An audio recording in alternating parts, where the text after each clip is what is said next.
मुझे कोई प्रॉब्लम नहीं, मैं इस बच्चे को अकेले पाल सकती हूँ। सिंगल मदर नहीं, एक डिवोर्स ही कहलाऊंगी। लेकिन जो सच है वो तो सच है अनी। देखिए अनिरुद्ध सिर्फ बीमार नहीं है, इसे जानलेवा बीमारी है।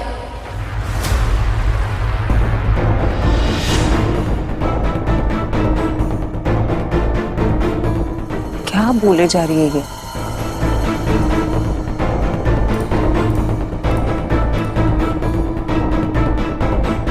और अगर अर्शी के बच्चे के लिए वो इससे शादी कर भी लेता है ना तो ठीक है, पर कोई भी झनक को ब्लेम नहीं करेगा, क्योंकि आप सबको पता है झनक अनिरुद्ध की जिंदगी में क्यों आई है। सिर्फ और सिर्फ इसे बचाने के लिए, यही मकसद है उसका और कुछ नहीं। इनफैक्ट अनिरुद्ध भी यही मानता है ना कि ये अर्शी के बस की बात ही नहीं है। और अब मीनू भी झनक के बिहाफ पर आवाज उठाती है। उसकी कोई गलती है ही नहीं, बस इतना ही है कि वो बेइंतहा प्यार करती रही है अनी से।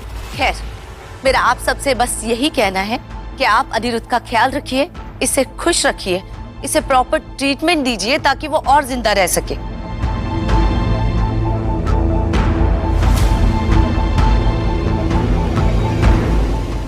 मेरे बेटे को जानलेवा बीमारी है, पर ये बात सबको पता है, मुझे नहीं पता। अनिरुद्ध क्या है ये? देखिए शुभोदा, सब नहीं जानते। अनिरुद्ध ने सिर्फ और सिर्फ झनक को बताया था और झनक ने मुझे।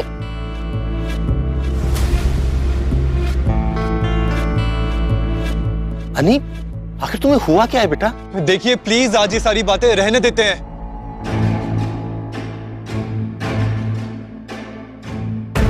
आई रिक्वेस्ट झनक प्लीज।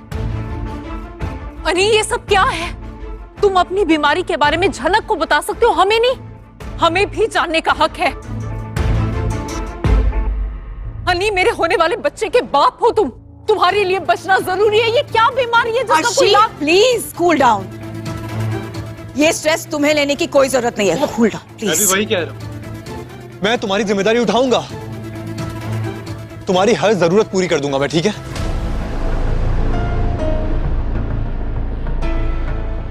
लेकिन जनक प्लीज मुझे माफ कर दो तुम। अरे माफी से बात बहुत आगे बढ़ गई है, अब माफी नहीं मिल सकती आपको। जनक तुम मुझे गलत समझ रही हो। अरे गलती तो नहीं समझाना, तभी बात यहाँ तक पहुंच गई आज। मैंने तो भरोसा किया सिर्फ आप पे, और आपने मुझे बदले में क्या दिया? मुझे अभी के अभी इस घर को छोड़ के चले जाना चाहिए,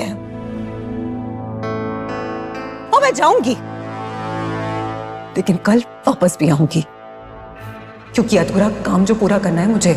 और आज वाकई में अनी के ऊपर आसमान टूट पड़ा है, जहां एक के बाद एक चीजें उसके खिलाफ जाते दिख रही है। और अब तो झनक भी पूरी तरह से उसके खिलाफ हो चुकी है, समझना ही नहीं चाहती अब उसे। आशीष मुखर्जी, आप अपनी बेटी को तैयार करके ले आइएगा यहाँ पर। इनकी अधूरी शादी जो पूरी करवानी है।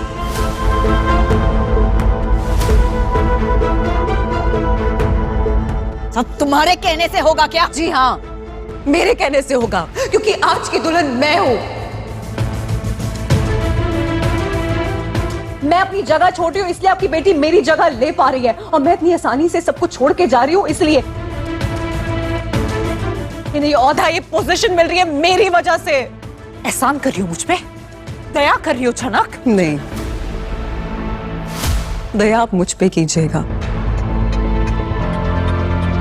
और प्रार्थना कीजिएगा कि ये दिन दोबारा जिंदगी में मुझे कभी ना देखना पड़े।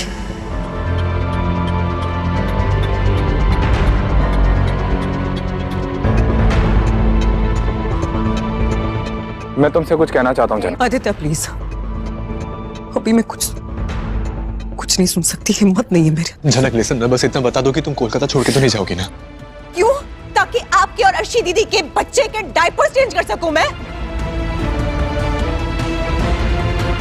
अगर जरूरत पड़ी ना तो वो भी कर दूंगी, क्योंकि आप तो मुझे मेड बना के रखना चाहते हैं ना यहाँ पे। जनक प्लीज। नहीं बोलिए ना, किस हक से रोकेंगे मुझे? क्या बोलेंगे सबको? सच्चाई क्या? हमारा रिश्ता क्या है? क्या है हमारा रिश्ता? सिर्फ एक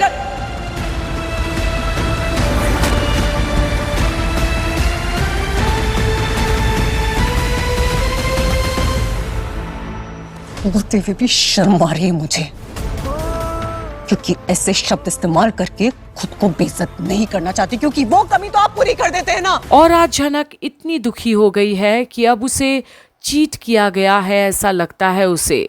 अनी से प्यार करती थी पर उसने तो मजाक बनाकर रख दिया उसके प्यार को ही। और कितनी बेइज्जती करेंगे मेरी?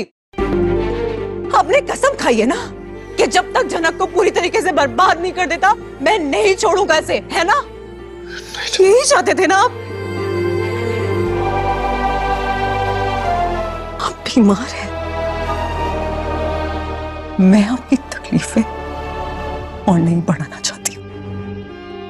नहीं, क्या सुन रहा हूं मैं? बीमार है, कोई मुझे बताएगा? अनिरुद्ध क्या है? What is all this? बस एक दिन का वेट कीजिए आप सबको पता चल जाएगा।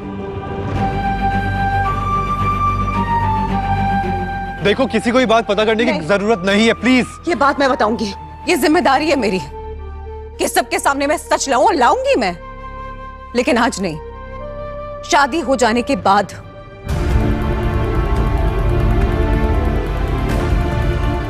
और अर्शी दीदी, आप बहुत एक्साइटेड होंगी ना कि आपकी शादी हो रही है, और आप डिजर्व भी करती हैं, क्योंकि हम दोनों का बच्चा इस दुनिया में आने वाला है ना।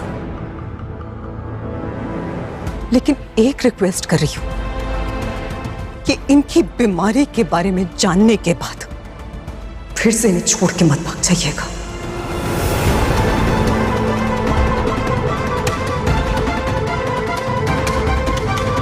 और अब झनक की ये बात सुनकर अर्शी के साथ साथ पूरा परिवार चौंक जाता है कि आखिर ऐसी भी क्या बीमारी है अनी को।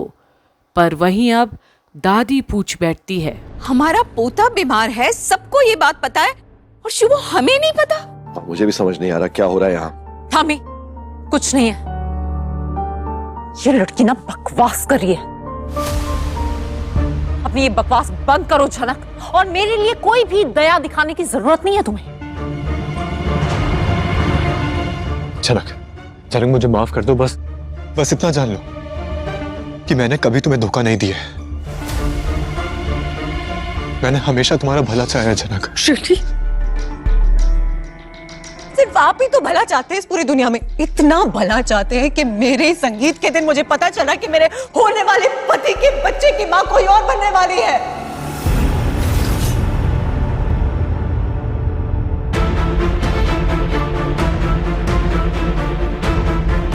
इतने बड़े शुभ चिंतक हैं मेरे, बहुत बड़ी। और अब जाकर झनक अनी से वो बात कह देती है जिसके सामने अब कुछ बचा ही नहीं आगे कुछ और बोलने के लिए। सब कुछ अंधकार की ओर जाता दिख रहा है इस जगमगाती शाम में।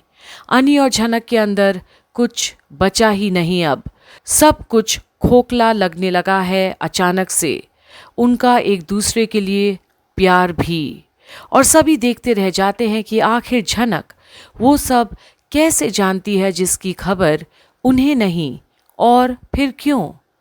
तो अब इसका भी निचोड़ आखिर क्या होगा, ये देखने के लिए बने रहिए कंप्लीट बॉलीवुड पर, जहां झनक और अनी के जीवन के इस सुनहरे मौके पर कैसे अर्शी ने ग्रहण लगा दिया। आखिर खाई तो यही कसम थी अर्शी ने भी कि वो अनी को कभी भी झनक का तो नहीं होने देगी, और अब वो शायद ये करने में कामयाब भी हुई है। पर इसका अंजाम क्या होगा, ये भी आगे देखने के लिए बने रहिए कंप्लीट बॉलीवुड पर।